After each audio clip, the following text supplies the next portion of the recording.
السلام علیکم ورحمۃ اللہ وبرکاتہ۔ ان الحمد للہ نحمده ونستعینه ونستغفره ونؤمن به ونتوکل علیہ ونعوذ باللہ من شرور انفسنا ومن سیئات اعمالنا من يهده الله فلا مضل له ومن يضلله فلا هادي له وأشهد أن لا إله إلا الله وحده لا شريك له وأشهد أن محمدا عبده ورسوله أما بعد قال الله تبارك وتعالى لقد كان لكم في رسول الله أسوة حسنة۔ البتہ تحقیق کی تمہارے لیے جناب محمد رسول اللہ صلی اللہ علیہ وآلہ وسلم کے اسوے میں بہترین نمونہ ہے۔ آپ کے اسووں میں سے عظیم چیزوں کا تذکرہ احکام الجنائز کے باب میں جو سلسلہ چل رہا تھا، اس سلسلے میں بہت ساری باتیں آپ کے اسوے کے ذکر ہوئی ہیں، اور اس سلسلے کا آخری درس آج آپ حضرات کے سامنے پیش ہوگا۔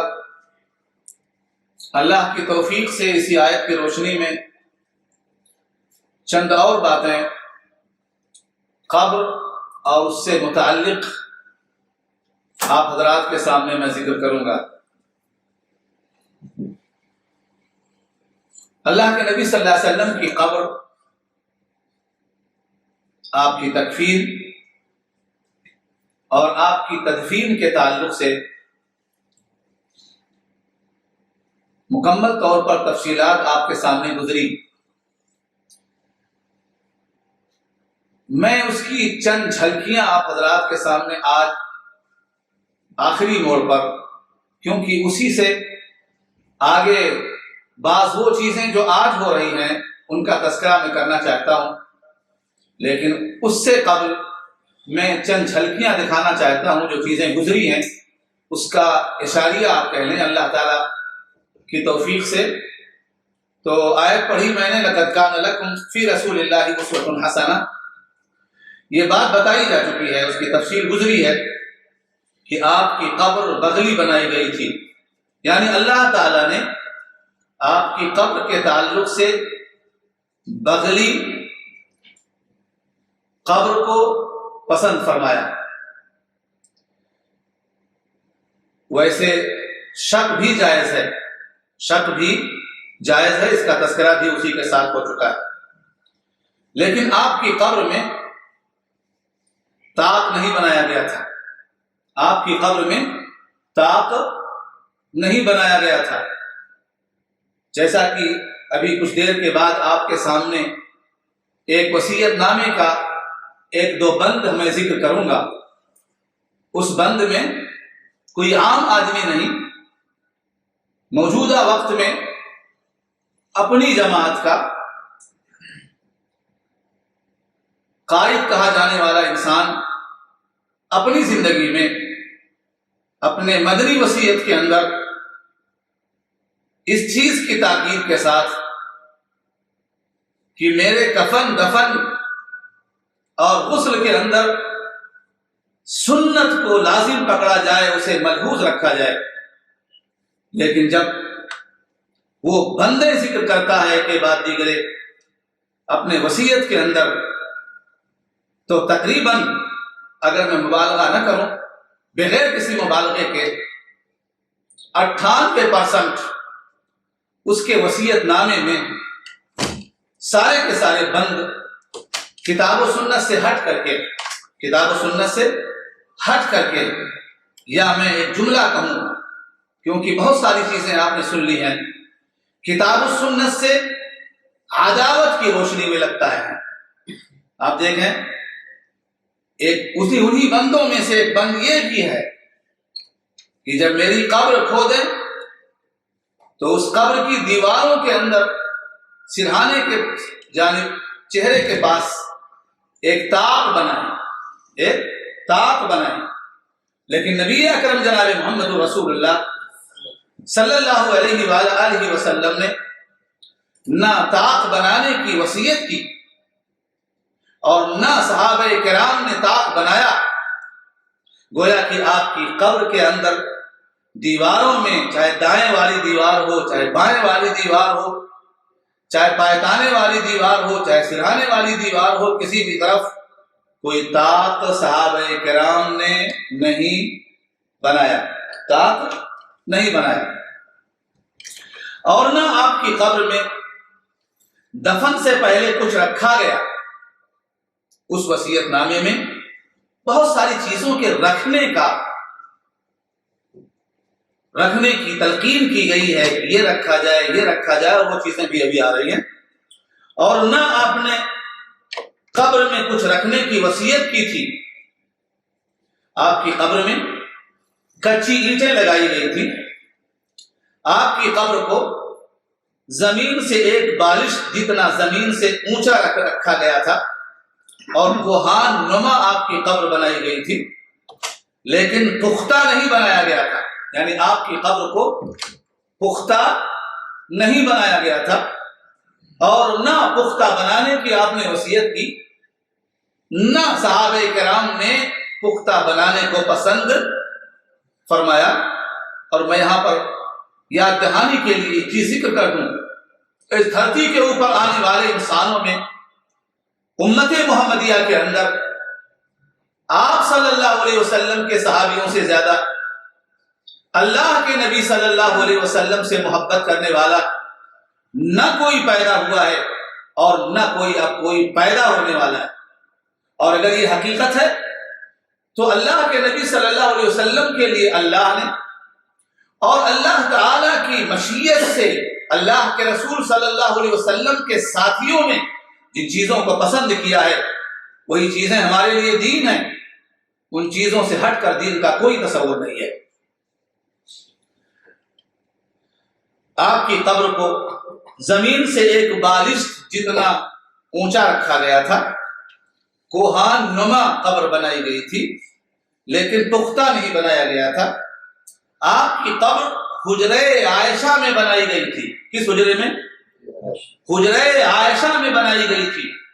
یہ وہ حجرہ ہے جس حجرے میں اللہ کے نبی صلی اللہ علیہ وسلم نے اپنی زندگی کی آخری سانسیں گزاری ہیں یا آخری ایام گزارے ہیں، اور اسی حجرے کو اللہ تعالی نے آپ کے لیے، آپ کی موت کے لیے، آپ کی قبر کے لیے پسند فرمایا۔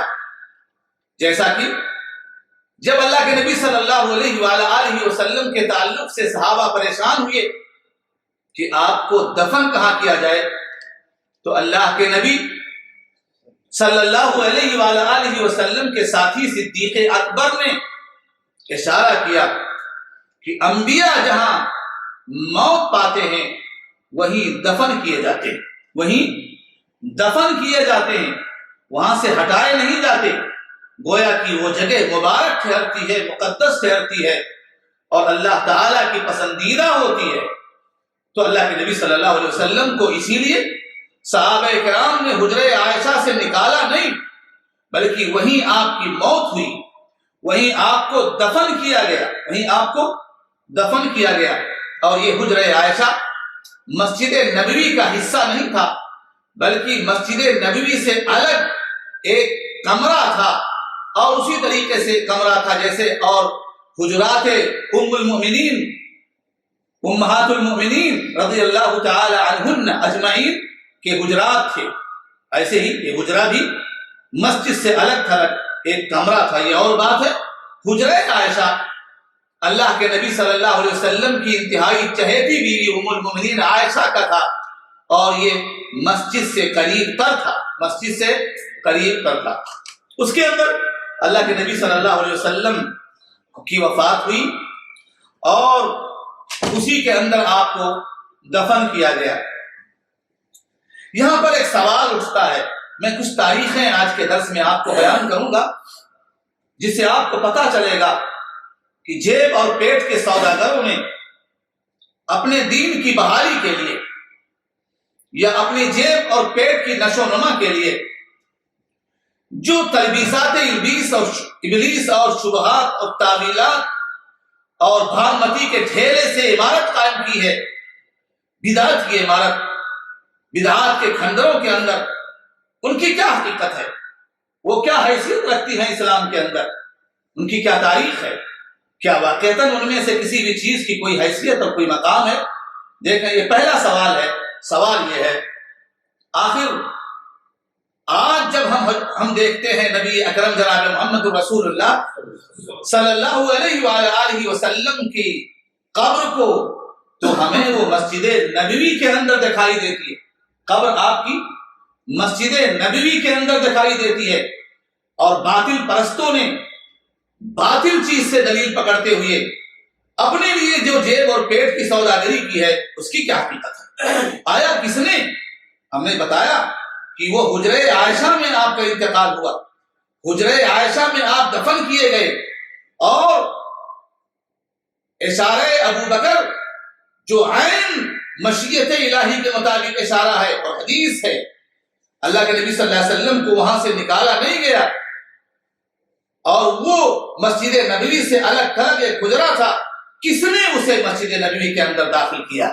صحابہ نے، تابعین نے، تبع تابعین نے، ائمہ اربعہ میں سے کسی عالم اور ائمہ ہدی میں سے کسی بزرگ اور امام کے فتوے کو دیکھتے ہوئے اور ان کے ارشادات اور مجتہدانہ کارناموں کو دیکھتے ہوئے اس کو مسجد کے اندر شامل کیا گیا؟ آخر وہ کون تھا جس نے اس کو مسجد نبوی میں یا ان حجرات کو جو حجرات امہات المؤمنین کہے جاتے ہیں انہیں مسجد نبوی میں شامل کیا؟ کیوں کیا؟ کون لوگ تھے؟ اس سلسلے میں جو تاریخی روایت ہے اور جس کے اندر کسی کا کوئی اختلاف نہیں، وہ یہ ہے کہ سن 91 ہجری کے اندر ولید بن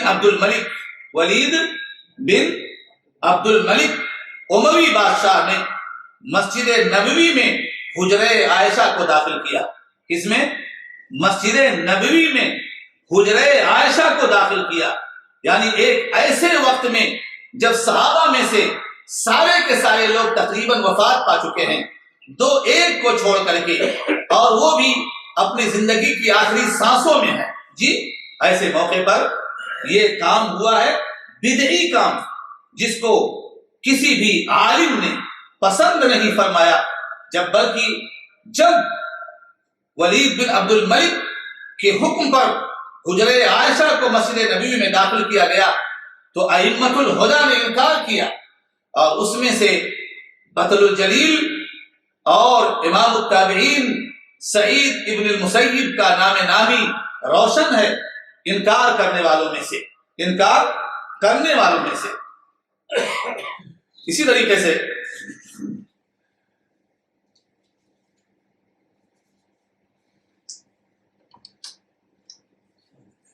یہاں میں آپ کو بیچ میں ایک وصیت کی طرف اشارہ کرتا ہوں۔ آپ نے یہ چیزیں دیکھی جو میں نے ابھی بتائیں، مدنی وصیت کے نام سے بھی میں نے کچھ اشارے کیے ہیں۔ مدنی وصیت کے نام سے زندگی ہی میں الیاس قادری نے اپنی اس کتاب میں، جس کتاب میں عناوین جانوروں کے نام سے ہے، اس کتاب میں عناوین جانوروں کے نام سے، ابن صفی بھی اگر ہوتا تو وہ اش کر کے رہ جاتا، جو ناول نگار بہت بڑا ہے، گزرا ہے، کہ آخر ایک عالم نے جو اپنے آپ کو عالم کہتا ہے، اس کے ماننے والے اسے عالم کہتے ہیں، اس نے یہ کون سے نام رکھے ہیں اپنے دین کی تبلیغ کے لیے جسے وہ دین سمجھتے ہیں۔ اس وصیت کے اندر انہوں نے وصیت کی، پہلے اپنے کفن کے تعلق سے وصیت کی اور کہا انگشت شہادت سے پیشانی پر بسم اللہ لکھا جائے، پھر سینے پر لا الہ الا اللہ لکھا جائے، پھر حصے کفن پر ہر جگہ مدینہ مدینہ لکھا جائے، اور اس کے بعد کہتے ہیں یا دستگیر عبد القادر جیلانی لکھا جائے، اس کے کہاں ناف اور اس کے نیچے، اور اس کے بعد یا احمد رضا بریلوی لکھا جائے یا ضیاء الدین لکھا جائے۔ یہ کہاں لکھا جائے؟ ناف کے اوپر سے لے کر سر تک، ناف سے اوپر سے لے کر سر تک کے درمیان یہ چیزیں لکھی جائیں، اور تمام حصے کفن پر مدینہ مدینہ مدینہ مدینہ مدینہ مدینہ لکھا جائے۔ ان لوگوں کو میں ایک لطیفہ آپ کو سناؤں، چلتے پھرتے لوگ بھی یہ اتنا متوالے ہیں لفظ مدینہ کے، سنت کے نہیں، کہ اگر اللہ کے نبی صلی اللہ علیہ وسلم نے فرمایا وَإِذَا لَقِيتَهُ فَسَلِّمْ عَلَيْهِ، ایک مومن کا دوسرے مومن پر حق یہ ہے کہ جب وہ اس سے ملاقات کرے تو سلام کرے، اے السلام علیکم ورحمۃ اللہ وبرکاتہ، یہ افضل ہے۔ السلام علیکم جائز ہے، ورحمۃ اللہ یہ اس سے اچھا ہے، ورحمۃ اللہ وبرکاتہ اس سے اچھا ہے۔ آپ کے سامنے اس سے پہلے یہ چیزیں گزری، لیکن یہ اپنے جاہ و جلال میں آتے ہوئے مدینہ کہہ کر کے آگے بڑھ جاتے ہیں، مدینہ کہہ کر کے، یعنی گویا کہ یہ مدینہ السلام علیکم ہے، گویا کہ یہ مدینہ السلام علیکم جیسے یہاں۔ اور اس وسبند میں کے سے پہلے اگر آپ اس کتاب کو دیکھیں اور جس کو شبہ ہو تو میں آنے والے سلسلے کے شروع میں جو میں اس کتاب کو لے آؤں گا اور آپ کو اس کے نام انشاءاللہ لے آؤں گا، اگر آپ میں سے کسی کے پاس ٹیلی فون ہے تو مجھے اشارہ کر دے گا، تو میں آپ کو بتاؤں گا کہ کس طریقے سے ایک بندہ یعنی مداریانہ طور پر پہلے تو کہتا ہے سنت کا التزام کرو، اور اس کے بعد جتنے بند آتے ہیں وصیت کے وہ سارے کے سارے بند اسلامیات سے بھی ہٹ کر کے سنت کا تو اس سے کوئی گزر ہی نہیں ہوتا، تعلق ہی نہیں ہوتا ہے۔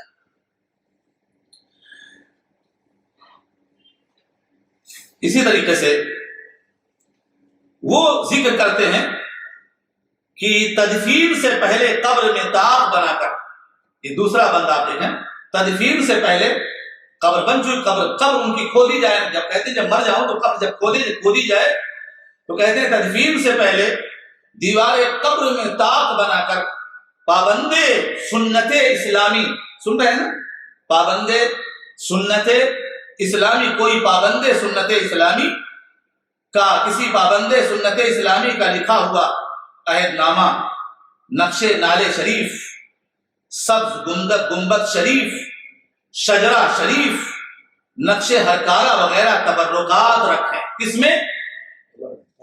قبر میں، چہرے کے جانب میں بنے ہوئے طاق کے اندر، بنے ہوئے طاق کے اندر۔ اور میں نے ذکر کیا کہ نبی صلی اللہ علیہ وسلم کے لیے طاق صحابہ نے نہیں بنایا تھا، اور نہ اللہ کے نبی صلی اللہ علیہ وسلم نے وصیت کی، اور نہ آپ کے قبر میں کوئی چیز رکھی گئی تھی، اور نہ اللہ کے نبی صلی اللہ علیہ وسلم کی حدیثوں میں اس کا کوئی گزر ہے۔ اور اگر آپ کو یقین کرنا ہو تو وہیں پر ایک بات، اس بات کا بھی یقین کریں، جو چیزیں اللہ تعالیٰ نے اپنے نبی کے لیے پسند کی وہی چیزیں اللہ کے نبی صلی اللہ علیہ وسلم کے ساتھیوں نے آپ کے لیے کی، ہٹ کر کے نہیں۔ وہ سنت کے متوالے تھے، نبی سے سچی محبت کرنے والے تھے، اشارے ابرو پر اپنی جان کو نشاور کرنے والے تھے۔ ان کی یہاں ذرہ برابر اس بات کا تصور بھی نہیں تھا کہ اللہ کے نبی صلی اللہ علیہ وسلم کی سنت کی خلاف ورزی کر سکیں۔ اللہ تعالیٰ سچ فرماتے ہیں، لَهُمْ قُلُوبٌ لَا يَفْقَهُونَ بِهَا وَلَهُمْ آذَانٌ لَا يَسْمَعُونَ بِهَا لَهُمْ قُلُوبٌ لَا يَفْقَهُونَ بِهَا وَلَهُمْ أَعْيُنٌ لَا يُبْصِرُونَ بِهَا وَلَهُمْ آذَانٌ لَا يَسْمَعُونَ بِهَا أُولَٰئِكَ كَالْأَنْعَامِ بَلْ هُمْ أَضَلُّ أُولَٰئِكَ هُمُ الْغَافِلُونَ۔ یہ میں نے آیت اس لیے پڑھی ہے کہ اللہ تعالیٰ نے اللہ کے نبی صلی اللہ علیہ وسلم کے حوالے سے اس دین کو ترکتکم علی المحجۃ البیضاء لیلها کنہارها لا یزیغ عنها الا ہالک، نبی صلی اللہ علیہ وسلم جب اس دین کو چھوڑ کر کے جا رہے تھے تو آپ نے کہا میں نے تمہیں ایک روشن شاہراہ پر چھوڑا ہے، اس کی راتیں بھی دن کے مانند روشن ہیں، دن کے مانند روشن ہیں۔ اور فرمایا کہ میں تمہیں جاتے ہوئے دو چیزیں تمہارے لیے چھوڑ کر کے جا رہا ہوں، ایک اللہ کی کتاب اور دوسری میری سنت۔ لن تضلوا ما ان تمسکتم بہما کتاب اللہ و سنتی، تم ہرگز گمراہ نہیں ہو سکتے جب تک تم ان دونوں چیزوں کو مضبوطی سے پکڑے رہو گے، ایک اللہ کی کتاب اور دوسری میری سنت۔ اور یقین کریں اللہ کے نبی صلی اللہ علیہ وسلم کی سنت اور آپ کا دین اتنا واضح ہے کہ اب گمراہ وہی ہوگا جس کے لیے گمراہی مقدر کر دی گئی ہو۔ اسی لیے نبی صلی اللہ علیہ وسلم نے فرمایا ترکتکم علی المحجۃ البیضاء لیلها کنہارها لا یزیغ عنہا الا ہالک۔ اب بدعت و خرافات کا زمانہ گزر چکا ہے، سنتیں واضح ہو چکی ہیں، دین مکمل طور پر اوپن ہو چکا ہے۔ آج ایک انجان سا انسان بھی اس کے ہاتھ میں ٹیلی فون ہے، اگر وہ کسی حدیث کی صحت کو جاننا چاہتا ہے اللہ کی قسم وہ 2-3 جگہ ادھر ادھر گھمائے، اس کو پتا چل جائے گا یہ حدیث ہے فلاں جگہ ہے اور یہ حدیث صحیح ہے۔ اس کے باوجود ہم بدعات و خرافات کے متوالے بنے ہوئے ہیں۔ دوسرا بند آج کے درس میں اور وہ یہ ہے، وہ کام جو قبروں کے تعلق سے حرام، وہ کام جو قبروں کے تعلق سے حرام۔ پہلی چیز قبروں کو چونا گچ کرنا اور پختہ کرنا، اس کی وضاحت گزر چکی ہے۔ اس پر عمارت تعمیر کرنا، یہ بھی گزر چکا ہے۔ باہر سے مٹی لا کر قبر کو اونچا کرنا، یعنی جو مٹی قبر سے نکالی گئی تھی کھودنے کے لیے، اسی قبر کی اسی مٹی کے ذریعے سے وہ اس کے اندر داخل کرو اور اسی کے ذریعے سے اس قبر کو برابر کرو، اور برابر کرنے کے لیے یا اس کو اونچا کرنے کے لیے باہر سے مٹی لانا درست نہیں ہے، باہر سے مٹی لانا درست نہیں ہے۔ قبر پر لکھنا اور قبر کی مجاوری کرنا، یہ سب کام حرام اور ناجائز ہے، یہ سب کام حرام اور ناجائز ہے۔ عن جابر رضی اللہ تعالی عنہ نہا رسول اللہ صلی اللہ علیہ وعلی آلہ وسلم ان یجسس القبر وان یقعد علیہ او یبنى علیہ او یزاد علیہ او یکتب علیہ، رواہ مسلم و ابو داود۔ وعن ابي الحياج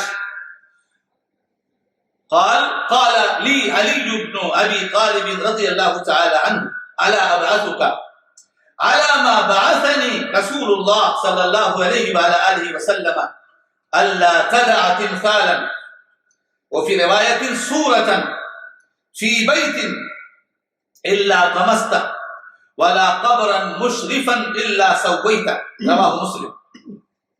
ان دونوں حدیثوں کے اندر جو صحیح مسلم کی حدیث ہے اور اس میں سے ایک جملہ ابو داؤد کیا ہے، اللہ کے نبی صلی اللہ علیہ وسلم کیا فرماتے ہیں۔ پہلی حدیث جابر کی ہے، اس میں وہ بیان فرماتے ہیں کہ نبی صلی اللہ علیہ وسلم نے منع کیا کہ قبروں کو پختہ بنایا جائے، قبروں کو چونا گچ کیا جائے، قبروں کو اس پر عمارت تعمیر کی جائے، باہر سے مٹی لا کر کے اسے اونچا کیا جائے، قبروں پر لکھا جائے، قبر پر مجاوری کی جائے۔ ان ساری چیزوں سے اسی پہلی حدیث کے اندر اللہ کے نبی صلی اللہ علیہ وسلم نے روکا۔ دوسری حدیث میں ابو الحیاج کہتے ہیں کہ علی بن ابی طالب نے اپنے زمانے خلافت میں، ابو بکر کا زمانہ گزر گیا، عمر اور عثمان کا زمانہ گزر گیا، اللہ کے نبی صلی اللہ علیہ وسلم کے عظیم ساتھی علی بن ابی طالب کا زمانہ آیا تو انہوں نے ایک تابعی کو آواز دی اور کہا کیا میں تمہیں اس کام کے لیے نہ بھیجوں جس کام کے لیے مجھے اللہ کے نبی صلی اللہ علیہ وآلہ وسلم نے بھیجا تھا؟ تو کیا فرمایا؟ کہا اللہ تدع تمثالا فی روایت صورتا فی بیت الا طمست ولا قبرا مشرفا الا سویتا، کوئی مورتی مسمار کیے بغیر نہ چھوڑ۔ کیا میں اس کام کے لیے نہ بھیجوں کہ کوئی مورتی جہاں کہیں بھی پائے اسے مسمار کیے ہوئے نہ چھوڑ، کیے بغیر نہ چھوڑ، اور ہر بلند قبر برابر کر دے، ہر بلند قبر جہاں بھی ملے اسے برابر کر دے۔ وہ کام جس کو نبی صلی اللہ علیہ وسلم کے زمانے میں علی نے کیا تھا اسی کام کو دوبارہ کرنے کے لیے اللہ کے نبی صلی اللہ علیہ وسلم کے ساتھی داماد رسول علی بن ابی طالب نے ابو الحیاج کو بھیجا. وعن جندب رضی اللہ تعالی عنہ قال سمعت رسول اللہ صلی اللہ علیہ وعلى آلہ وسلم يقول الا وان من كان قبلكم كانوا يتخذون قبور انبيائهم وصالحيهم مساجدا فإني أنهاكم عن ذلك رواه مسلم وغیرہ. سن لو، پہلی امتیں اپنے انبیاء اور نیک لوگوں کی قبروں کو عبادت گاہ بنا لیتی تھی یا مسجدیں بنا لیتی تھی. وعن عائشہ رضی اللہ تعالی عنہا فإني أنهاكم عن ذلك، تو میں اس سے تمہیں روکتا ہوں، میں تمہیں اس سے منع کرتا ہوں. وعن عائشہ رضی اللہ تعالی عنہا وعن عبد الله بن عباس رضی اللہ تعالی عنہما قال قال رسول اللہ صلی اللہ علیہ وعلى آلہ وسلم لعنت اللہ علی اليہود والنصارى اتخذوا قبور انبیائهم مساجدا يحذر مثل ما صنعوا رواہ البخاری ومسلم. ابھی تک جتنی بھی حدیثیں گزری ہیں یا تو مسلم میں ہیں اور یہ روایت بخاری اور مسلم کی ہے. اس حدیث میں عبداللہ ابن عباس اور عائشہ رضی اللہ تعالی عنہما بیان فرماتی ہیں کہ نبی صلی اللہ علیہ وسلم نے فرمایا، کیا فرمایا؟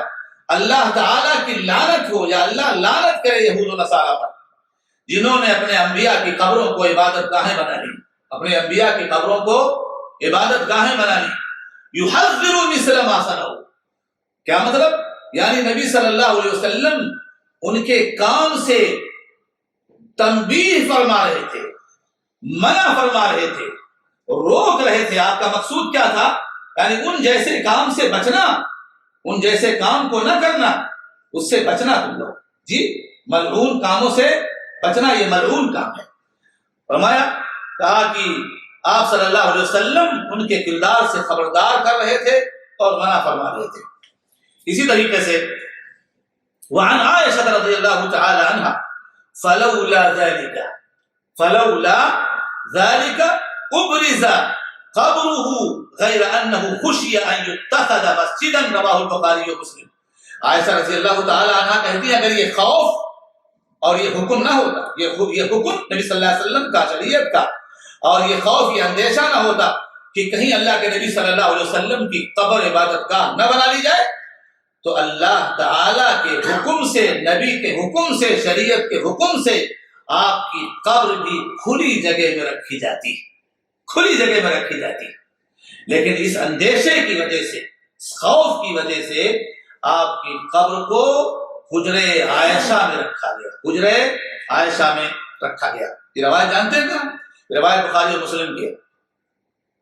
لیکن اس بات کا خطرہ تھا کہ سجدہ گاہ نہ بن جائے، اسی لیے صراحت کے ساتھ نبی اکرم جناب محمد رسول اللہ صلی اللہ علیہ وسلم نے اپنے صحابیوں سے فرمایا لا تتخذوا قبری عیدا، لا تتخذوا قبری عیدا رواہ احمد و ابو داود. نبی صلی اللہ علیہ وسلم نے فرمایا، اے صحابیوں، اے میرے ماننے والے دوستو، میری قبر کو میلہ ٹھیلا نہ بنانا، میری قبر کو میلہ ٹھیلا نہ بنانا.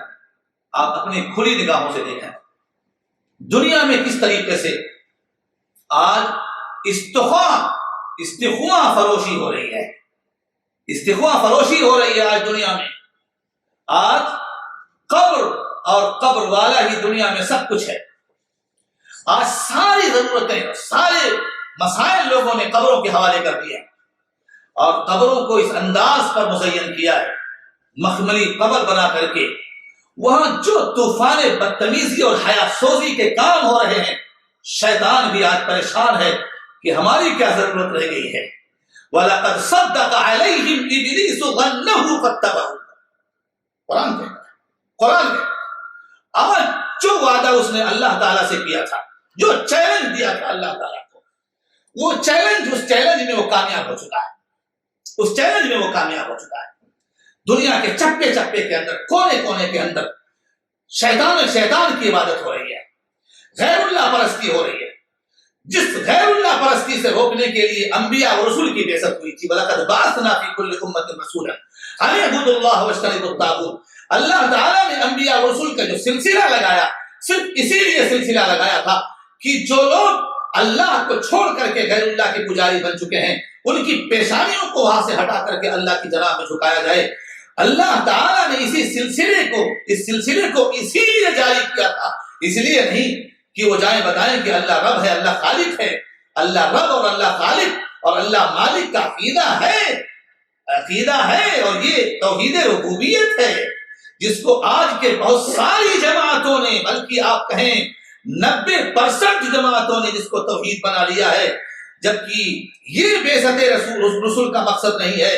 بعثت رسول کا مقصد تھا توحید الوہیت کی تحقیق کی جائے، توحید قولوا لا الہ الا اللہ تفلحوا، قولوا لا الہ الا اللہ تفلحوا، قائل کہو لا الہ الا اللہ، نہیں ہے کوئی معبود برحق مگر اللہ۔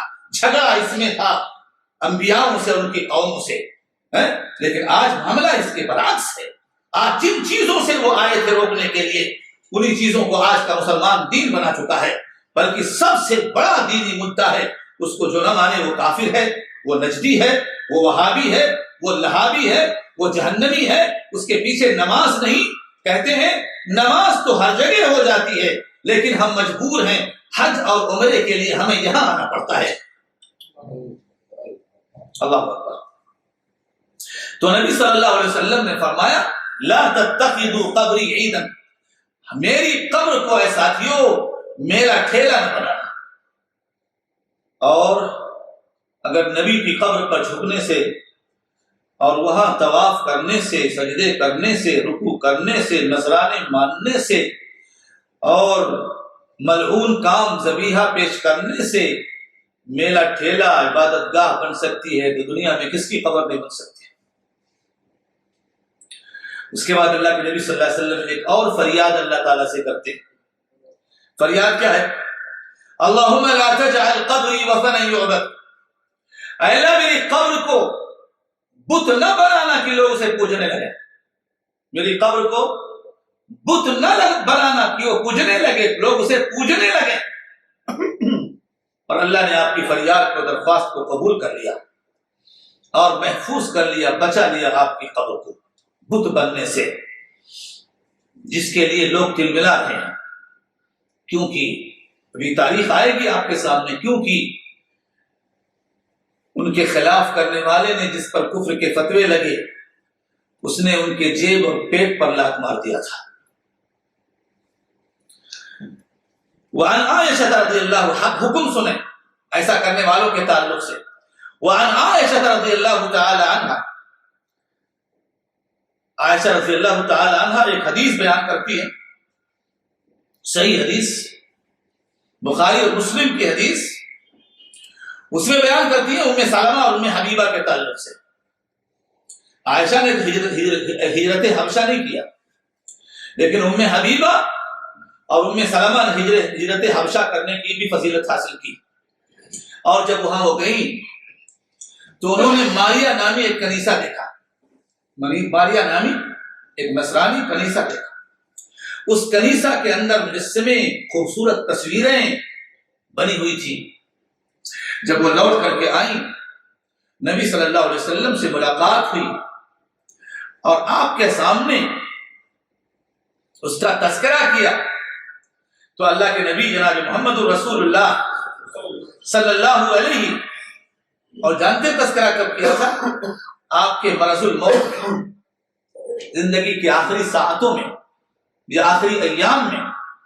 تو اللہ کے نبی جناب محمد رسول اللہ صلی اللہ علیہ وسلم نے فرمایا ان اولئک اذا كان فيهم الرجل الصالح فمات بنوا على قبره مسجدا ثم صوروا فيه تلك الصور اولئک شرار الخلق عند الله يوم القيامة۔ میں نے کہا تھا بخاری اور مسلم، یہ روایت صرف بخاری کے اندر ہے، صرف بخاری کے اندر ہے۔ یعنی نبی صلی اللہ علیہ وسلم نے فرمایا کہ ان لوگوں میں جب کوئی نیک آدمی ہوتا اور بن جاتا، نیک آدمی ہوتا اور مر جاتا، تو اس کی قبر پر عبادت گاہ بنا لیتے، بنو علی قبرہ مسجد، تو اس کی قبر پر عبادت گاہ بنا لیتے، پھر اس میں خوبصورت تصویریں بناتے۔ پھر اللہ کے نبی صلی اللہ علیہ وسلم نے ایسے عمل کرنے والوں، قبوں اور مزارات کی تعمیر کر کے وہاں میلے اور ٹھیلے لگوانے اور لگانے والے اور مرد و عورت کی تمیز کو چھوڑ کر کے ناچنے اور نچوانے والے لوگوں کے تعلق سے اللہ کے نبی صلی اللہ علیہ وسلم نے فرمایا اولئک شرار الخلق عند اللہ یوم القیامہ، اولئک شرار الخلق عند اللہ یوم القیامہ، یہ لوگ روز قیامت اللہ کے نزدیک بدترین مخلوق ہوں گے. اللہ کی بدترین سے بدترین مخلوق کوئی دوسرا نہیں ہوگا. یہ سب سے بدترین مخلوق ہوں گے روز قیامت اللہ کے نزدیک.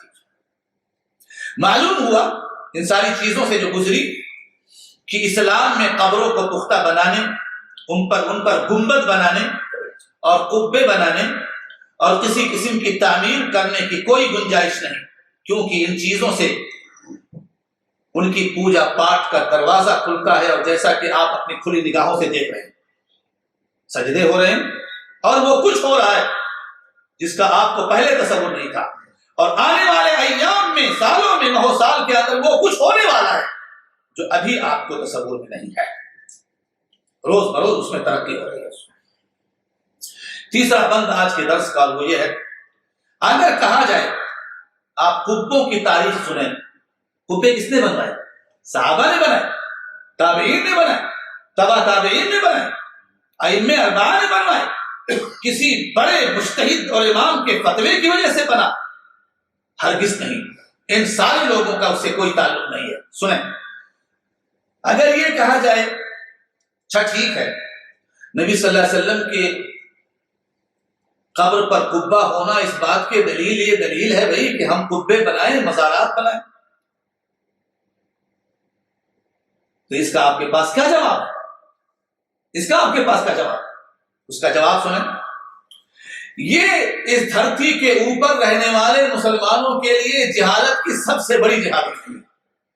جاہلانہ بات کی سب سے بڑی جاہلانہ بات ہے. اور اس کی وجہ کیا ہے؟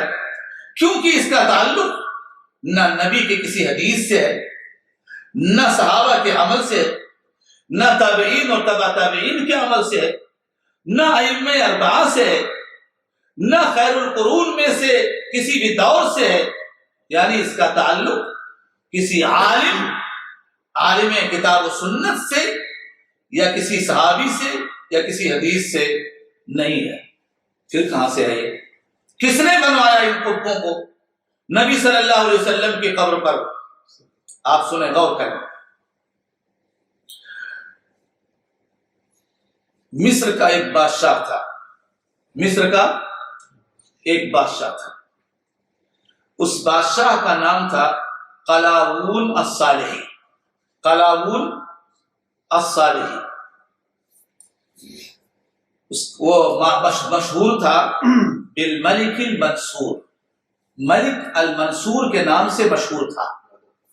قلاوون الصالحی ملک المنصور کے نام سے مشہور ملک اس نے اللہ کے نبی صلی اللہ علیہ وسلم کی قبر پر 678 ہجری میں، کس میں؟ 678 ہجری میں نبی اکرم جناب محمد الرسول اللہ صلی اللہ علیہ وسلم کی قبر پر قبہ بنانے کا حکم دیا اور بنوایا. کیا مطلب نکلا اس سے؟ اس کا مطلب یہ نکلا کہ ایک سیاسی عمل تھا، ایک سیاسی اور سنت سے جہالت کی بنا پر سیاسی عمل تھا. کس وجہ سے تھا؟ سنت اور دین سے جہالت وجہ بنی، اور ایک سیاسی حاکم نے، بادشاہ نے 678 ہجری کے اندر نبی صلی اللہ علیہ وسلم کے قبر پر قبے کی تعمیر کروائی. اب اگر کوئی آئے جیسا کہ لوگ دلیل بنا کر کے وہ بھی قبے اور مزارات بنا رہے ہیں، پوری دنیا کے اندر رنگ رہے ہیں پوری دنیا کو اسلام کی صاف اور پاک عمارت کے مقابلے میں انتہائی گندی عمارت بنا کر کے امت کو گمراہ کرنے کی کوشش کر رہے ہیں۔ دلیل کیا ہے؟ دلیل کیا ہے؟ کوئی حدیث ہے؟ کوئی قرآن ہے؟ صحابہ کا کوئی عمل ہے؟ امام ابو حنیفہ رحمت اللہ علیہ کا کوئی فتویٰ ہے؟ ان کے تعلق سے اشارہ ان کی طرف سے ملتا ہے، جبکہ انہوں نے بھی جائز نہیں قرار دیا۔ ائمہ اربعہ میں سے کسی نے بھی جائز نہیں قرار دیا،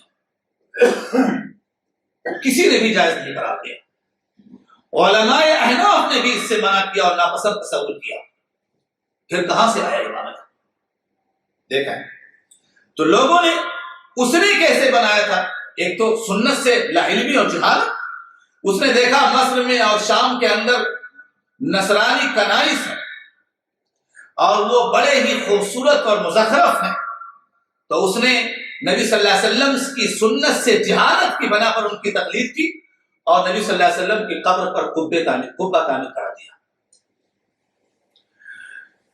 اسی طریقے سے ایک اور تاریخ سنو، اور 1253 ہجری کے اندر 1253 ہجری کے اندر ملک عبد الحمید العثمانی، ملک عبد الحمید العثمانی، عثمانی دور کا بادشاہ جی، کب 1253 ہجری کے اندر ملک عبد الحمید العثمانی نے اس قبے کو ہرے رنگ میں رنگنے کا حکم دیا۔ کب؟ 1253 ہجری کے اندر ملک عبد الحمید العثمانی نے اس قبے کو، جس کو ملک قلاؤن الصالحی نے 678 ہجری میں بنوایا تھا، 1253 میں ملک عبد الحمید العثمانی نے اسے ہرے رنگ میں رنگنے کا سب سے پہلا حکم دیا۔ اس سے پہلے رنگا نہیں گیا تھا، سب سے پہلا حکم سب سے پہلے اس نے رنگوایا۔ اب جانتے ہیں کیا ہو گیا؟ اب یہ ہرا رنگ مقدس ہو گیا۔ مقدس ہو گیا کہ نہیں ہو گیا؟ اب پگڑیاں بھی ہری پہنی جاتی، اب لباس بھی ہرے، اب جھنڈے بھی ہرے ہیں، اب پنکھے بھی ہرے ہیں، اب ہر چیز ہری ہے، ہر چیز ہری ہے۔ اور ایک صاحب ہے، ان کی حیات قضائی دیکھو تو اللہ کی پناہ ہے۔ ایک صاحب تقریر کرتے ہیں اور تقریر کرتے ہوئے ان کی حیات قضائی آپ دیکھو تو آپ کو ایسے لگے گا جیسے کہ آپ کہاں پہنچ گئے ہو، وہ کہاں کیا ہے وہ آپ سمجھو۔ تو میرے بھائیوں، اب یہ ہرا رنگ کہاں سے آیا؟ میں آپ کو بتاؤں، آپ کو تعجب ہوگا۔ نبی صلی اللہ علیہ وآلہ وسلم نے اپنی پوری زندگی میں کبھی بھی ہرا صافہ نہیں باندھا، کبھی ہرا صافہ نہیں باندھا۔ آج صافے بھی ہرے، کپڑے بھی ہرے، ٹوپی بھی ہری ہے، جھنڈے بھی ہرے، پنکھے بھی ہرے، جی ساری چیزیں ہری ہری ہیں، ساری چیزیں۔ کیا ہوا؟ مقدس ہو گیا۔ کس نے دیا تھا؟ ایک جاہل بادشاہ نے، ایک جاہل بادشاہ نے ترنگ میں آ کر کے لوگوں کی گمراہی کا سودا کر لیا، اور نبی اکرم جناب محمد رسول اللہ صلی اللہ علیہ وآلہ وسلم نے فرمایا، من سن سنتا سیئتا فلہ وزرها ووزر فعلیہ وزرها ووزر من عمل بها الى یوم القیامہ۔ جس نے کوئی بری سنت رائج کی تو اس بری سنت کے رائج کرنے کا جو عذاب ہوگا تو وہ تو اس پر ہوگا ہی، گناہ ہوگا تو وہ تو اس پر ہوگا ہی، اس کے بعد جتنے بھی لوگ اس پر عمل کریں گے اس کا گناہ اسے قیامت تک ملتا رہے گا، کسی نے بھی کیا ہو۔ سنت کی خلاف ورزی. کسی نے سوال کیا علی بن ابی طالب رضی اللہ تعالی عنہ سے، کہا کہ اے امام، کیا نماز پڑھنے کی وجہ سے اللہ مجھے عذاب دے گا؟ نماز پڑھنے کی وجہ سے اللہ مجھے عذاب دے گا؟ کیا یہ نماز ہے؟ ہرا اپنے آپ کو بنا لینا، ہرے رنگ کو مقدس کر لینا، کیا یہ اس کا کوئی تعلق ہے؟ نہیں تعلق ہے. نماز کا تو ظاہری طور پر تعلق ہے. تو جانتے ہیں جواب کیا دیا تھا؟ جواب دیا علی بن ابی طالب رضی اللہ تعالی عنہ نے، نہیں، نماز پڑھنے کی وجہ سے اللہ تجھے عذاب نہیں دے گا، لیکن تجھے اللہ عذاب دے گا لمخالفت النبی صلی اللہ علیہ وسلم، لمخالفت نبی صلی اللہ علیہ وسلم، اپنے نبی کی مخالفت کی وجہ سے، اپنے نبی کی مخالفت کے سبب سے اللہ تجھے عذاب دے گا. اللہ بتاؤ ذرا آپ اس پر غور کرو اور اس پر غور کرو، اور دونوں کو ملاؤ تو ملے گا نہیں. لیکن اس کے باوجود ہرا مقدس ہو گیا، ہرا رنگ مقدس ہو گیا. آیا کہاں سے؟ کسی جاہل بادشاہ کی طرف سے آیا، اور وہ ذکر ہو چکا. اب اس کو آپ آگے چلیں. ان ساری چیزوں کے بیان کرنے سے کیا مقصود تھا؟ مقصود یہ تھا کہ ہرے رنگ کا یا قبے کا اسلام سے کوئی تعلق نہیں. اسلام سے، سنت سے، دین سے، کتاب سے، نبی سے، صحابہ سے، ائمہ سے، ائمۃ الہدیٰ سے، خیر القرون سے کہیں سے بھی کوئی تعلق ہرگز نہیں ہے. بلکہ یہ ایک خطرناک چیز اور لوگوں کو گمراہ کرنے کے لیے ایک آلہ کسی جاہل لوگوں کی طرف سے استعمال کیا گیا ہے. اللہ تعالی ہمیں سنت سے محبت کرنے اور سنت پر جب تک رہیں عمل کرنے کی توفیق بخشے. چوتھا بند آج کے درس کا وہ یہ ہے، سعودی حکومت کا عظیم تاریخی وہ اسلامی کارنامہ، عظیم تاریخی وہ اسلامی کارنامہ، عظیم تاریخی کارنامہ نہیں بلکہ عظیم تاریخی وہ اسلامی کارنامہ. بانی مملکت سعودیہ عربیہ جناب ملک عبدالعزیز رحمت اللہ علیہ نے اسلام کی جو آپ کے سامنے واضح تعلیمات گزری، حدیثیں گزری قبروں کے تعلق سے، اسلام کی ان واضح اور دو ٹوک تعلیمات کی روشنی میں سن 1924 مسیحی کے اندر حجاز پر قبضہ ہوتے ہی بقیع اور محلات وغیرہ کے قبرستان میں بنے ہوئے قبہ و مزارات کو مسمار وہ زمین بوس کر دیا تھا. کب کر دیا تھا؟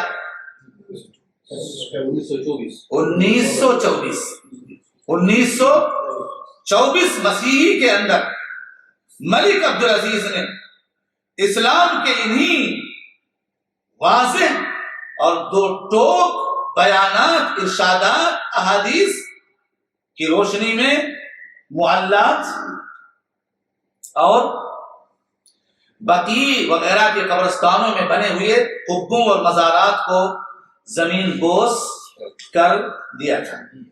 اور جب لوگوں نے شور مچایا اور حجاز کانفرنس میں ان قبوں اور مزارات کو دوبارہ تعمیر کرنے کا مطالبہ کیا تو جواب میں ملک عبدالعزیز نے ایک فیصلہ کن اور تاریخی جملہ کہا تھا. ایک فیصلہ کن اور تاریخی جملہ کہا تھا. وہ جملہ کیا تھا؟ جملہ کہا تھا اگر شریعت سے ان کی تعمیر کا جواز ثابت کر دیا جائے، اگر شریعت سے ان قبوں اور مزارات کی تعمیر کا جواز ثابت کر دیا جائے تو میں انہیں سونے اور چاندی سے تعمیر کرنے کے لیے تیار ہوں. اس چیلنج آمیز مطالبے سے مخالفین سناٹے میں آ گئے اور پھر لب ہلانے کی جرأت نہیں ہوئی، اور پھر لب ہلانے کی بھی جرأت نہیں ہوئی. لیکن سوال یہ ہے، لیکن کیا حق کو پذیرائی ملی؟ کیا لوگوں نے مزارات اور قبے بنانے، سنوارنے اور مخملی عمارتیں قبروں پر بنانے سے باز آ گئے؟ کیا لوگوں نے کتاب و سنت کی دو ٹوک تعلیمات کو قبول کر لیا؟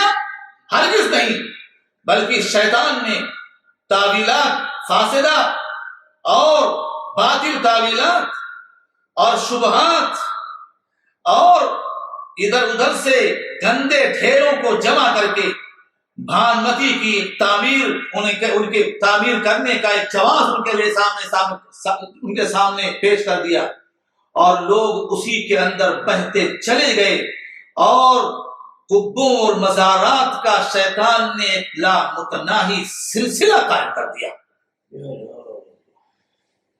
آج اگر آپ نظر اٹھا کر کے دیکھیں تو جس طرف دیکھیں کوئی بھی تاریخ دنیا کی ایسی نہیں ہے کہ جس تاریخ میں کہیں میلہ ٹھیلا نہیں ہو رہا ہے، عرس نہیں ہو رہا ہے، قبروں پر مرد اور عورت، جوان مرد اور عورت مل کر کے ناچ نہیں رہے ہیں، اور اس میں جبہ و دستار اپنے داڑھیاں ہلاتے ہوئے ان میں شریک نہیں ہیں۔ آپ غور کیجیے، کیا ہمارا دین یہی تھا؟ اللہ کے نبی صلی اللہ علیہ وسلم اسی دین کو لے کر کے آئے تھے۔ کیا اس کا کتاب و سنت سے آپ نے سنا، اور بہت ساری باتیں اس سے پہلے درسوں میں سنی، کہیں بھی کوئی گزر ملتا ہے؟ کوئی جگہ ایسی نظر آتی ہے؟ کوئی ایسا مسئلہ بنانے کے لیے کوئی ایسا جواز سامنے آتا ہے؟ ہرگز نہیں۔ اللہ اکبر۔ پانچواں، قبروں پر دین کے نام سے پر ہونے والے ناجائز کام، قبروں پر دین کے نام سے ہونے والے ناجائز کام، مثلا قبروں پر اذان دینا، قبروں کے سجدے کرنا، قبروں کے ارد گرد حلقہ بنا کر بیٹھنا۔ حلقے کی بات آئی ہے تو آپ ایک مدنی وصیت کا بند بھی سنتے چلے جائیں۔ جانتے ہیں کیا وصیت کا بند ہے؟ جب مجھے دفن کر دینا اور دفن سے فارغ ہو جانا تو 12 دن تک، کتنا؟ 12 دن تک، یا کم از کم 12 گھنٹے، 12 دن تک یا کم از کم 12 گھنٹے میری قبر پر حلقہ بنائے رکھنا، ذکر و اذکار، تلاوت اور درود پڑھتے رہنا، بالآخر نئی جگہ میں دل لگ ہی جائے گا۔ جی بالآخر نئی جگہ میں دل لگ ہی جائے گا۔ جی کتنا محبت ہے سنت سے، کتنا محبت ہے سنت سے، سنت کے کتنے دل گرفتار ہیں، کیا شیفتگی ہے سنت کے تعلق سے، عشق کے دعوے کے اندر کتنا زہر بھرا ہوا ہے، آپ اس کا تصور بھی نہیں کر سکتے۔ اب اس کے بعد آپ دیکھیں اس تعلق سے پہلا بند،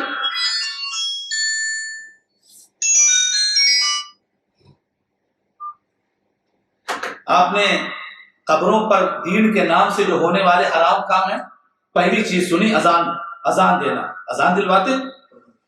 دوسری چیز قبروں کے ارد گرد حلقہ بنا کر بیٹھنا۔ تیسری چیز قبروں پر پھول چڑھانا، قبروں پر پھول چڑھانا، اگربتی جلانا، غسل دینا، گنبد بنانا، قبروں پر قرآن مجید پڑھنا اور پڑھوانا، قبروں پر چھوٹے چھوٹے بچوں کی زبانوں کو رگڑوانا تاکہ جلدی قرآن یاد کر سکے، جی جلدی قرآن آ سکے، قبروں کے مزارات کے ارد گرد چھوٹے بچوں کو زنجیروں میں جکڑوا دینا تاکہ یہ چھوٹا بچہ قبر سے فیوز حاصل کر سکے، جی اس کی نشو و نما اچھی ہو سکے شیطانوں کے اس آماج گاہ میں رہ کر کے۔ اس کے بعد آپ دیکھیں اگربتی جلانا، غسل دینا، گنبد بنانا، قبروں پر قرآن مجید پڑھنا اور پڑھوانا، قبروں پر چادر چڑھانا، قبروں پر تبرک بطور تبرک قبروں کو چھونا اور بوسہ دینا، قبروں کا طواف کرنا، قبروں اور مزارات کے ارد گرد مرد اور عورت کا مل کر ایک ساتھ ناچنا اور گانا، یہ سب کام عشق رسول کا دم بھرنے والے علانیہ طور پر کرتے ہیں۔ یہ کوئی کمرے کے اندر بند ہو کر نہیں کرتے کہ کوئی دیکھ نہ لے، نہیں، بلکہ لوگوں کی نگاہوں میں نگاہیں ڈال کر کے سارے کام ہوتے ہیں۔ اور میں آپ کو بتاؤں اپنی دیکھی ہوئی، اپنی نگاہوں سے دیکھی ہوئی بات، اپنی نگاہوں سے، ہمارے گھر کے بغل میں تھوڑی دور پر ایک مزار، اس مزار کے تعلق سے ہم سنتے تھے، جب ہم فارغ ہوئے ہندوستان میں مدینہ جانے سے پہلے، تو اپنے ہی مدارس میں سے گھر کے بغل میں تھوڑی دور پر 2-4 کلومیٹر 5 کلومیٹر کے دور پر ایک مدرسہ تھا دارالتوحید کے نام سے۔ اس میں صدر مدرس نے صدر جو ہے رئیس المدرسین نے، رئیس المدرسہ نے کہا، زور دیا کہ آئیں، بیٹھے ہوئے ہیں، جب تک نہیں جاتے ہیں تب تک آ کر پڑھائیں۔ یہ تو 5-6 مہینے پڑھایا تھا۔ ایک جملہ مجھے یاد آیا وہاں اسی موقع پر، کہا شنیدہ کا بہت مانند دیدہ، ہم سنتے ہیں کہ وہاں یہ ہوتا ہے، یہ ہوتا ہے، یہ ہوتا ہے، جی یہ سنی ہوئی باتیں ہیں، اور یہ دیکھی ہوئی باتوں کے اور چیزوں کے مقابل میں تو نہیں ہے، لہذا کیوں نہ دیکھیں جا کر کے۔ تو اپنے ساتھی اساتذہ سے میں نے کہا کہ یار چلتے ہیں، جو ہے عرس ہونے والا ہے، چلتے ہیں، ہم بھی ایک جھلک دیکھ آتے ہیں۔ تو ہمارے یہاں آج تو ہم یہاں اللہ کے فضل و احسان سے، اللہ کے فضل و من شکر ہم بجا لائیں اللہ کا، تو اللہ اس میں اضافہ کرتے ہیں۔ اللہ کے فضل و احسان سے آج نئی نئی گاڑیوں میں گھوم رہے ہیں۔ ایک زمانہ تھا سائیکل خریدنے کی بھی طاقت نہیں تھی، پرانی سائیکلیں ہم لوگوں کے پاس تھیں، نہیں ہوتی تھی، کسی دوسرے سے مانگ لیتے تھے، چلے جاتے تھے۔ تو 2-3 بندے نکلے سائیکلیں لے کر کے اور پہنچ گئے وہاں کے بارے میں معروف تھا کہ لائٹ 12 بجے بند ہو جاتی ہے۔ کیوں بند ہو جاتی ہے یہ آپ لوگ تصور کریں، میں نہیں بتاؤں گا۔ وہاں ایک کٹگھرا بنا ہوا تھا، ہم نے دیکھا، اس کے بعد تو نہیں ہے۔ یہ جو آپ دیکھ رہے ہو نا، جس میں آپ بیٹھے ہوئے ہو، یہ حال، اس حال سے 2 گنا بڑا، اس کے ارد گرد دیوار نہیں تھی جیسے یہ دیوار ہے، بلکہ بانس کے کھمبے تھے، اس میں رسیاں لگی ہوئی تھی، اور زمین پر کچھ بچھا ہوا تھا، اور اس کٹگھرے کے اندر ہندو اور مسلم نوجوانوں کی بھیڑ کے درمیان جو اس بانس کے کٹگھرے کو توڑ کر کے اس میں سے ایک ایک کو اٹھا لے جاتے تھے، وہ کون تھی؟ نوجوان دوشیزائیں، اس میں بے پردگی کے ساتھ بیٹھی ہوئی ہیں، بے پردگی کے ساتھ بیٹھی ہوئی ہیں، اور وہ اطمینان سے بیٹھی ہوئی ہے۔ جب ہم گئے تو اطمینان سے بیٹھی ہوئی ہے، ہم لوگ بھی گئے، وہاں کھڑے ہو گئے، وہ بیٹھی ہوئی ہے۔ اتنے میں عمارت تھی اس کے بغل میں، اس عمارت سے اللہ جھوٹ نہ کہلو ایک بارش انسان، میری داڑھی ہے یہ تو اس کے مقابلے میں کچھ بھی نہیں، اتنی بڑی داڑھی، بھری ہوئی داڑھی، داڑھی والا اپنے ہاتھ میں ایک مٹی کا دیا بڑا سا لیے ہوئے، اس میں کچھ سلگائے ہوئے ہے، وہ اپنے ہاتھ میں لیے ہوئے آیا، اور وہ لائن سے ایسے ہی بیٹھی ہوئی ہیں، ایک لائن پھر اس کے اندر لائن پھر ایسے لائن بیٹھی ہوئی ہیں، تقریباً کم سے کم 40-50 لڑکیاں ہوں گی، ٹھیک ہے، اور وہ اس میں بیٹھی ہوئی ہیں۔ وہ ایک کونے سے عمارت جہاں سے شروع ہوتی، جہاں سے داخل ہوا، وہیں سے اس نے سنگھانا شروع کیا، اور وہ وہاں سے سنگھا کر کے جب اس کونے پر پہنچا، ابھی پہنچا نہیں ہے کہ جس کو پہلے سنگھایا تھا اس کو دورہ آنا شروع ہوا، حرکت میں آ گئی وہ، تو جب وہ حرکت میں آئی تو جانتے ہیں کیا ہوا؟ اس کے پورے وجود میں ہلچال پیدا ہو گیا، ہلچل پیدا ہو گئی، اور وہ مکمل طور پر ادھر سے ادھر، ابھی وہ مکمل نہیں کر پایا تھا کہ طوفان بدتمیزی پورے اس حال کے اندر، اس کٹگرے کے اندر پیدا ہو گئی، ساری لڑکیاں قابو سے باہر ہو گئی، اور وہ اسی کے اندر ہیں، لیکن وہ کوئی اس کے اوپر گر رہا ہے، کوئی اس کے اوپر گر رہا ہے، کبھی آگے گرتی ہے، کبھی پیچھے گرتی ہے۔ ہم نے یہ دیکھا، ہم نے کہا چلو دوسری جگہ چلتے ہیں، اور ہم دوسری جگہ چلتے ہیں۔ کیا یہی وہ دین ہے جو اللہ کے نبی صلی اللہ علیہ وسلم لے کر کے آئے تھے؟ یہی وہ دین ہے. ہم دنیا کے لوگوں کے سامنے اسی چیز کو پہنچانے کے لیے ہم نے یہ سلسلہ قائم کیا تھا. کیا یہی وہ دین ہے جس کو اللہ کے نبی صلی اللہ علیہ وسلم اطہر الخلق عند اللہ، اللہ کے نزدیک سب سے پاک انسان، طاہر انسان، نبی محترم جناب محمد رسول اللہ صلی اللہ علیہ وسلم لے کر کے آئے تھے؟ ہرگز نہیں. اس کا ہمارے دین سے کوئی تعلق نہیں. آگے چلیں. اسی طریقے سے میرے بھائیوں، چھٹا بند آج کے درس کا، سفر کر کے قبروں کی زیارت کے لیے جانا، اس کا کیا حکم ہے؟ سفر کر کے قبروں کے لیے جانا. اور یہاں حدیث آپ کے سامنے جو آ رہی ہے، غور کیجیے گا. عنوان کچھ ہے، حدیث کچھ ہے، اس کے اندر دونوں میں کیا تطبیق ہے آپ لوگ کوشش کیجیے. عن ابی ہریرہ رضی اللہ تعالی عنہ قال قال رسول اللہ صلی اللہ علیہ وسلم لا تشد الرحال الا الى ثلاثه مساجد المسجد الحرام ومسجد الرسول صلی اللہ علیہ وسلم ومسجد الاقصى رواہ مسلم. ابو ہریرہ کہتے ہیں نبی صلی اللہ علیہ وسلم نے فرمایا کہ 3 مسجدوں کے سوا کسی اور مسجد کے لیے بغرض ثواب سفر نہ کیا جائے. 3 مسجدوں کے سوا اور کسی مسجد کے لیے ثواب کی غرض سے سفر نہ کیا جائے. ایک مسجد ہے مسجد الحرام، اور اس کا ثواب جانتے ہیں کتنا ہے؟ 1 نماز پڑھو 1 لاکھ نماز کا ثواب، سوائے مسجد نبوی کے. ٹھیک ہے. اور مسجد نبوی کا ثواب کیا ہے؟ 1 نماز پڑھو 1000 نماز کا ثواب، سوائے مسجد حرام کے. مسجد اقصی 1 نماز پڑھو 50 نماز کا، 500 نماز کا ثواب، 500 نماز کا ثواب. ان مسجدوں کے علاوہ ان مسجدوں کے سفر کی طرف سفر کی نیت کریں ثواب کی غرض سے اور جائیں، جائز ہے. ان کے علاوہ کسی مسجد کی طرف بھی ثواب کی غرض سے سفر کرنا ناجائز ہے. ساری مسجدیں برابر ہیں ان کے علاوہ، ساری مسجدیں برابر ہیں ان کے علاوہ. اب اگر مسجد کی طرف ناجائز ہے تو مزارات کی طرف جائز ہے؟ نہیں جائز. وعن ابی بصر الغفاری قال انه لقي ابا هريره وهو جائع فقال من اين اقبلت؟ قال اقبلت من الطور صليت فيه. قال اما اني لو ادركتك لم تذهب اني سمعت رسول الله صلى الله عليه وسلم يقول لا تشد الرحال الا الى 3 مساجد رواه احمد. ابو بصرہ کہتے ہیں ان کی ملاقات ابو ہریرہ سے ہوئی. وہ آ رہے تھے تو پوچھا آپ کہاں سے آ رہے ہیں؟ رضی اللہ تعالیٰ عنہ دوسرا صحابی کہا طور سے آ رہے ہیں، اس میں میں نے نماز بھی پڑھی، اس میں نماز بھی پڑھی.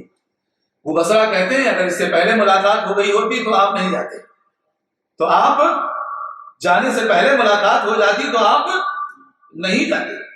میں نے سنا اللہ کے رسول صلی اللہ علیہ وسلم سے کہ 3 مسجدوں کے سوا کسی بھی مسجد کے لیے بغرض سے ثواب سفر کرنا جائز نہیں ہے، جائز نہیں ہے.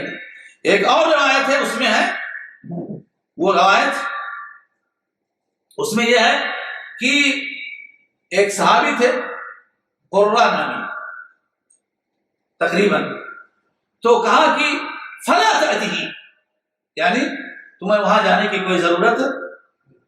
اور جانتے ہیں طور کیا ہے؟ طور کیا ہے؟ یہ وہ جگہ ہے جہاں موسیٰ علیہ السلام کو بلا کر اللہ تعالیٰ نے تورات جیسی عظیم کتاب سے نوازا تھا.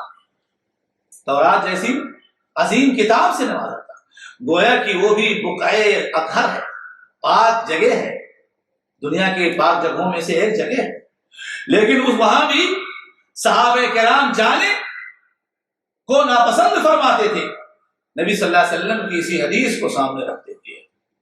اور اگر وہاں نہیں جا سکتے تو بے حیائی کے اڈوں پر جا سکتے ہیں. اسی طریقے سے زیارت قبور جو آخری پڑاؤ ہے ہمارے اس درس کا، زیارت قبور جو آخری پڑاؤ ہے ہمارے اس درس کا، چھٹا بند جو ہے وہ یہ ہے زیارت قبور. زیارت قبور کا حکم کیا؟ کیا دنیا میں کوئی عالم زیارت قبور سے روک سکتا ہے؟ جیسا کہ تہمتیں لگی ہوئی ہیں، لوگ کہتے ہیں یہ لوگ تو قبر کی زیارت سے بھی روکتے ہیں، ایسے ہی کہتے ہیں لوگوں کے سامنے تاکہ لوگوں کو متنفر کیا جائے، ارے یہ لوگ تو نبی صلی اللہ علیہ وسلم پر درود پڑھنے سے روکتے ہیں، درود پڑھنے سے روکتے ہیں۔ بھلا کوئی محب رسول کسی انسان کو اپنے نبی پر درود پڑھنے سے روک سکتا ہے جبکہ اسے پتا ہے کہ درود پڑھنے کی فضیلت کیا ہے؟ ہرگز نہیں۔ کیا کوئی محب رسول، محب سنت کسی انسان کو قبر کی زیارت سے روک سکتا ہے جبکہ اسے پتا ہے کہ قبروں کی زیارت مسنون اور مطلوب حکم ہے اور عمل ہے شریعت کا؟ تو قبروں کی زیارت، قبرستان کی زیارت اور قبر کی زیارت مشروع ہے، جائز ہے، مطلوب ہے اللہ، مطلوب اللہ ہے، مطلوب اللہ ہے، اللہ کے نزدیک پسندیدہ اور مطلوب ہے۔ حدیث سنیں نبی صلی اللہ علیہ وسلم، لیکن کس لیے جائیں گے؟ نصیحت، عبرت اور یاد آخرت کے حصول کے لیے قبروں کی زیارت مشروع اور مطلوب ہے، یعنی جائز اور مطلوب ہے اور مستحب ہے۔ اسی کو کہتے ہیں زیارت شرعیہ۔ تو کیا کہتے ہیں؟ زیارت شرعیہ۔ اس کا مطلب یہ ہوا کہ زیارت کی دو قسمیں، ایک زیارت شرعیہ اور دوسرا زیارت بدعیہ و شرکیہ۔ زیارت بدعیہ و شرکیہ۔ زیارت بدعیہ کیا ہے؟ زیارت بدعیہ و شرکیہ یہ ہے کہ کوئی انسان قبر کی زیارت، قبرستان یا قبر کی زیارت کے لیے جائے اور میت سے، جو وہاں دفن ہے، مدفون انسان سے سوال کرے، مانگے، اپنے مشکلات کا حل مانگے، اپنی ضرورتوں کی براری کے لیے اسے درخواست کرے، طلب کرے، اس سے چیزیں طلب کرے۔ یہ چیزیں جانتے ہیں کیا ہے؟ مخرج من الملہ، یہ شرک اکبر ہے۔ یہ کیا ہے؟ شرک اکبر ہے۔ ان اعمال سے وہ انسان جو قبر والوں سے مانگتا ہے، صراحت کے ساتھ مطالبہ کرتا ہے، درخواست کرتا ہے، استغاثہ کرتا ہے، استعانہ کرتا ہے صراحت کے ساتھ، تو اس کا یہ عمل شرک اکبر ہوتا ہے، اور شرک اکبر اسے اسلام سے نکال دیتا ہے اور اس کا جنت میں کوئی حصہ باقی نہیں رہتا، جہنم اس کے اوپر واجب ہو جاتی ہے۔ تیسری شکل ہے، اور وہ یہ ہے کہ انسان کہے فلاں بزرگ کے حق یا جاہ یا مرتبے کے سبب سے اے اللہ تعالی یہ کام میرا کر دے، یعنی کسی کا جاہ استعمال کرے، چاہے وہ نبی کا جاہ ہو یا کسی اور کا جاہ ہو یا کسی کا۔ اور آپ کو حق کے تعلق سے بتاؤں، اللہ جس کو آپ نے اللہ بنایا، اللہ کے اوپر کسی کا کوئی حق نہیں ہے، اللہ کے اوپر کسی کا کوئی حق نہیں ہے۔ یہ تو اللہ کا اکرام ہے، انعام ہے، تفضل ہے، احسان ہے کہ اللہ نے اپنے اوپر ہم پر احسان کرتے ہوئے کچھ چیزوں کو واجب کر لیا ہے، ورنہ اللہ پر کسی کا کوئی حق نہیں، اور نہ کسی کے پاس کوئی اتھارٹی ہے کہ اللہ پر اپنا کوئی حق تھوپ سکے اور اللہ کو کسی حق کی ادائیگی کے لیے مجبور کر سکے۔ یہ عقیدے کا انتہائی باریک معاملہ ہے، اس کو آپ غور سے سنیے اور اس کو سمجھنے کی کوشش کیجیے۔ اللہ پر کسی کا کوئی حق نہیں، نہ مخلوق میں سے، خواہ وہ نبی ہوں، خواہ وہ جبریل اور میکائیل ہوں، کسی کے پاس یہ اتھارٹی اور قدرت ہے کہ اللہ کو کے اوپر کسی چیز کو واجب کر سکیں، کسی حق کو واجب کر سکیں، مجبور کر سکیں کسی حق کی ادائیگی کے لیے۔ تو اللہ کا احسان ہے ہمارے اوپر، اور اس کا تفضل اور انعام ہے اور اس کا اکرام ہے کہ اس نے ہمارے فائدے کے لیے کچھ چیزیں اپنے اوپر واجب کر دی۔ تو اب اس انداز پر کوئی اگر سوال کرتا ہے تو اس کو شرک اکبر تو نہیں کہیں گے، اس وجہ سے انسان اسلام سے تو نہیں نکلے گا، لیکن یہ بدعت کے کام ہیں، یہ سب سارے بدعت کے کام اور حرام کام ہیں، انہی کاموں کے کرنے سے شرک کے راستے ہموار ہوتے ہیں، یعنی یہ ذریعہ سبب ہے شرک کے راستے پر گامزن ہونے کے لیے، اس لیے اس سے بھی ہمیں بچنا چاہیے۔ ایک اور چیز میں آپ کو بتاؤں، تیسری چیز اسی تعلق سے، بعض لوگ، ہو سکتا ہے آپ نے سنا نہ، بعض لوگ ایسے بھی ہیں اور اس میں بڑے بڑے سرماؤں کے نام آتے ہیں، یا آپ کہیں بڑے بڑے پردہ نشینوں کے نام آتے ہیں۔ کیا ہے؟ وہ اپنے بزرگوں کے قبروں پر آ کر کے کیا کرتے ہیں؟ اپنے بزرگوں کے قبروں پر آ کر کے چلہ کشی کرتے ہیں۔ کیا کرتے ہیں؟ چلہ کشی کرتے ہیں، مراقبہ کرتے ہیں، اپنی گردنوں کو جھکا کر کے اپنے گود میں ڈال کر کے مراقبہ کرتے ہیں۔ عقیدہ کیا ہوتا ہے؟ اس سے بزرگ سے فیض اور روحانیت حاصل ہوتی ہے۔ کیا حاصل ہوتی ہے؟ فیض اور روحانیت حاصل ہوتی ہے، اور یہ انتہائی خالی اور گمراہ صوفیوں کی خطرناک اور قبیح اور گھناؤنی بدعت ہے، جس کو بڑے بڑے پردہ نشینوں نے قبے بنا بنا کر کے اس کو اپنے لیے جائز کیا ہوا ہے، اور اس تعلق سے لوگوں کو بڑی بڑی خبریں بھی وہ سناتے رہتے ہیں۔ جی، آخری چیز، قبروں کی زیارت کا طریقہ کیا ہے؟ چھٹے بند، ساتویں بند کا آخری چیز کیا طریقہ ہے؟ طریقہ یہ ہے کہ زائر، قبر کی زیارت کرنے والا انسان آئے، قبر کی طرف رخ کرے سلام کے موقع پر اور کہے السلام علیکم اہل الدیار من المؤمنین والمسلمین وَإِنَّا إِن شَاءَ اللَّهُ بِكُمْ لَاحِقُونَ نَسْأَلُ اللَّهَ یا أَسْأَلُ اللَّهَ لَنَا وَلَكُمْ الْعَافِيَةَ، رواہ مسلم۔ ام المؤمنین عائشہ رضی اللہ تعالی عنہا نے سوال کیا، ایک حدیث ہے کہ اللہ کے نبی صلی اللہ علیہ وسلم اگر کبھی، حدیث کا ماحصل ہے کہ اگر کبھی گزر ہو جائے قبرستان پر یا کسی قبر سے تو پھر کیا کہیں؟ تو اللہ کے نبی صلی اللہ علیہ وسلم نے فرمایا قولی السلام علیکم یا اہل القبور من المؤمنین والمسلمین وَإِنَّا إِن شَاءَ اللَّهُ بِكُمْ لَاحِقُونَ أَسْأَلُ اللَّهَ لَنَا وَلَكُمْ الْعَافِيَةَ۔ یہ دعا ہے قبر، زیارت قبر کی، زیارت قبر کی یہ دعا ہے، جو ختم ہو گیا وہ ہے، یہ دعا ہے زیارت قبر کی۔ ہمیں جب بھی قبر کی زیارت کرنی ہو تو ہمیں ان کو سلام کرنا چاہیے، اور اپنے لیے، قبر والوں کے لیے سلام کرنا چاہیے، قبرستان والوں کے لیے سلام کرنا چاہیے، قبر والے کے لیے سلام کرنا چاہیے، قبر والے کو سلام کرنا چاہیے، اور اس کے لیے اور اپنے لیے اللہ کی جناب سے عافیت طلب کرنی چاہیے، اور ایک روایت میں ہے، صحیح روایت ہے، مغفرت طلب کرنا چاہیے۔ معلوم یہ ہوا کہ آپ سلام کریں قبر والے کو، اس کے لیے عافیت طلب کریں، اپنے لیے عافیت طلب کرنے کے ساتھ اپنے لیے اللہ کی جناب سے مغفرت طلب کریں، اور اس کے لیے مغفرت طلب کریں، اور مزید کچھ اور دعا کر سکتے ہیں تو ان محرم دعاؤں سے ہٹ کر آپ ان کے لیے قبر کے عذاب سے اللہ تعالیٰ سے مطالبہ کریں کہ اللہ ان کو قبر کے عذاب سے بچائے، ان کے گناہوں کو معاف فرمائے، ان کی نیکیوں کو قبول فرمائے، اور انہیں اپنی عافیت میں لے لے، اور ان دعاؤں کے ساتھ ساتھ اپنے آپ کو بھی نہ بھولے۔ یہ وہ شرعی زیارت اور اس کا طریقہ ہے جس کو اللہ کے نبی صلی اللہ علیہ وسلم کے واسطے سے آپ کی حدیث کو سامنے رکھتے ہوئے ہم نے آپ کے سامنے بیان کیا ہے۔ لیکن کیا آپ میں سے کوئی سوال کرے گا؟ میں جا رہا تھا کہ آپ میں سے کوئی جا رہا تھا، یہ مفروضہ ہے، کوئی آ رہا تھا، بھائی میں کہاں سے آ رہے ہو؟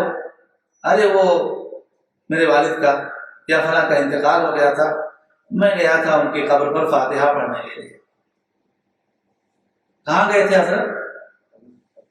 فاتحہ پڑھنے گئے۔ اس کا کوئی تعلق ہے شریعت سے؟ کسی حدیث میں ہے؟ نبی کے عمل میں ہے؟ صحابہ کے اس اسوے میں ہے؟ تبع تابعین اور تابعین کے یہاں پایا جاتا ہے؟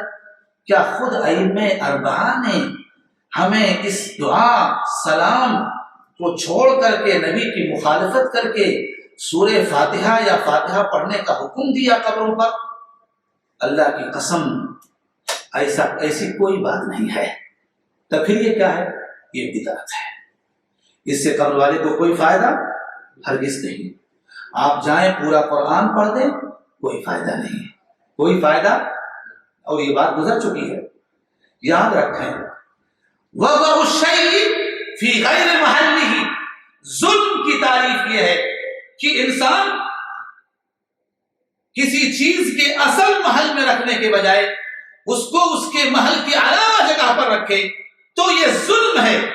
ایسے ہی جیسے کہ نبی اکرم جناب محمد الرسول اللہ صلی اللہ علیہ وآلہ وسلم نے فرمایا، لا تجعلوا بیوتکم مقابر، اپنی قبروں کو اپنی گھروں کو قبرستان نہ بناؤ۔ یعنی کیا مطلب؟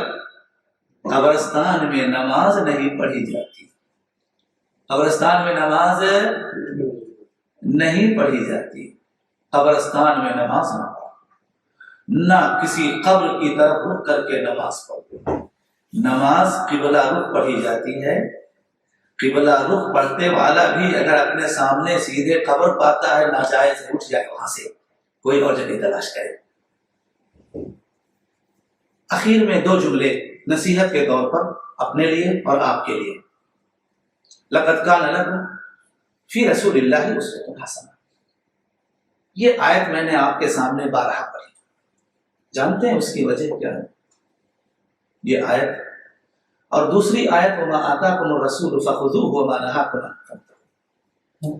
البتہ تحقیق کی اے مسلمانوں، تمہارے لیے رسول اکرم صلی اللہ علیہ وسلم کی زندگی میں بہترین نمونہ ہے، اور اے مسلمانوں اللہ کے رسول جو تمہیں دیں اسے لے لو، جن چیزوں سے روکیں اس سے رک جاؤ، اور جن چیزوں کو اللہ کے نبی صلی اللہ علیہ وسلم اپنے کردار میں داخل نہ کریں، خواہ وہ کردار تمہیں کتنا ہی بھلا کیوں نہ معلوم ہو، اس کردار کو تم دین نہ بناؤ، کیونکہ اگر اس کردار میں کوئی خیر ہوتا، بھلائی ہوتی، تو اللہ کے نبی صلی اللہ علیہ وآلہ وسلم اللہ کی توفیق سے اس بھلائی کے سب سے پہلے حقدار ہوتے اور آپ اس کی تبلیغ فرماتے۔